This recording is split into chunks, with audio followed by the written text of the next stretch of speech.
Hey everyone, this is Rahul. तो कैसे हैं आप सभी? उम्मीद करता हूँ आप सभी घर पर सुरक्षित होंगे, ठीक होंगे। तो आज की वीडियो में आप सभी स्टूडेंट्स को बताने वाला हूँ कि मैंने अपनी क्लास 11th में 90% स्कोर कैसे किया। अगर आप भी क्लास 11th में और जानना चाहते हैं कि कैसे मैंने 90% स्कोर किया और आप भी कर सकते हैं, तो आपको सबसे पहले इस वीडियो को एंड तक देखना पड़ेगा। इस वीडियो में मैं आपको बताऊंगा वो कौन सी जो मिस्टेक थी जिनको मैंने अवॉइड किया और वो कौन सी टिप्स थी जिनको मैंने फॉलो करके अपनी क्लास 11th की जर्नी में 90% स्कोर करी। तो चलिए बिना देरी के वीडियो को स्टार्ट करते हैं। Let's begin.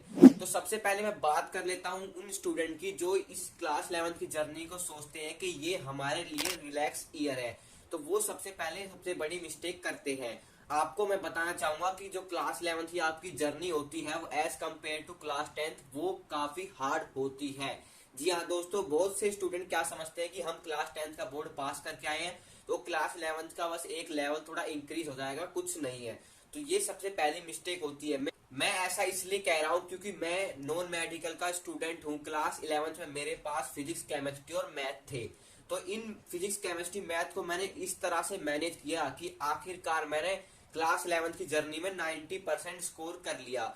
बहुत से जो यूट्यूबर्स हैं या फिर बड़े जो मेरे रिलेटिव्स थे वो कहते थे कि भाई जो क्लास 10th का टॉपर बच्चा होता है ना वो भी क्लास 11th में फेल हो जाता है। और कहीं ना कहीं ये बात एकदम सच है, क्योंकि ये बहुत से स्टूडेंट गलती यही कर जाते हैं कि वो क्लास 11 को रिलैक्स ईयर समझ लेते हैं और पूरे साल कुछ पढ़ाई नहीं करते। तो आपको पहली गलती ये नहीं करनी है। दूसरी मिस्टेक कहाँ पर होती है स्टूडेंट से, वो क्या करते हैं, जो स्कूल में पढ़ाया जाता है बस उसी पर फोकस रखते हैं। जब हमारी टीचर चैप्टर कराएगी जब हम करेंगे।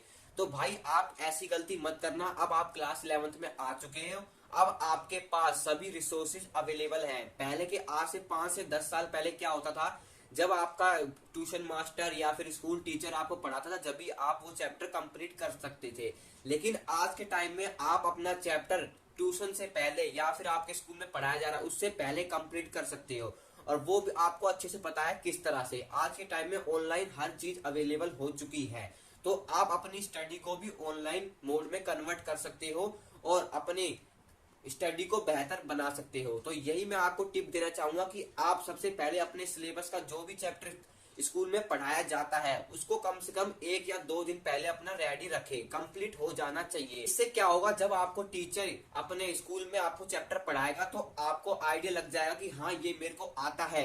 और जो टॉपिक आपको टीचर में कुछ न्यू लगे, यूनिक लगे, तो उस टॉपिक को आप नोट डाउन कर सकते हैं। तो उससे क्या है, आपकी कंसेप्ट भी क्लियर हो जाएगा और आपको लंबे समय तक याद भी रहेगा। नेक्स्ट जो सबसे इंपॉर्टेंट चीज आती है जो बच्चों को फेस करने को मिलती है प्रॉब्लम, वो है आपकी केमिस्ट्री। जी हाँ दोस्तों, 90% स्टूडेंट्स को फेस करने को मिलती है केमिस्ट्री में प्रॉब्लम, क्योंकि भाई केमिस्ट्री उनको बिल्कुल भी समझ में नहीं आती। मैथ यहाँ तक उनको अच्छी तरह से समझ में आ जाएगी, फिजिक्स भी लगभग, थोड़ी बहुत स्टार्टिंग प्रॉब्लम होती है फिर समझ में आने लगती है।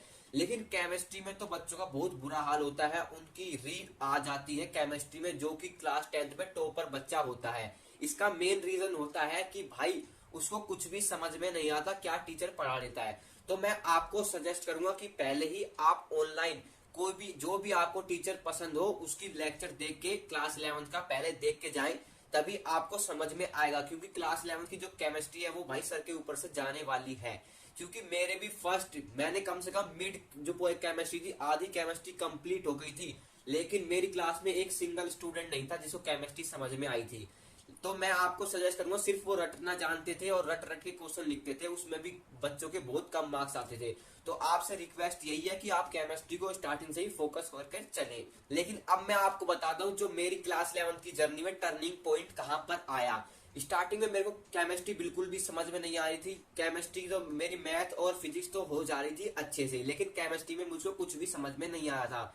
फिर सडनली मैंने एक बार यूट्यूब पर सर्च किया, जो मुझे चैप्टर पढ़ना था एटॉमिक स्ट्रक्चर, सेकंड चैप्टर है केमिस्ट्री का क्लास 11th की। तो वो चैप्टर भाई मेरे जो सामने वीडियो आई फिजिक्स वाला सर की। हालांकि आप सब स्टूडेंट जानते होंगे, अगर आपको भी भाई प्रॉब्लम हो रही है किसी भी चैप्टर में तो भाई आपसे मैं प्रीफर करूंगा कि आपको मैं रिकमेंड करूंगा कि आप वो वीडियो जरूर जाकर देखें।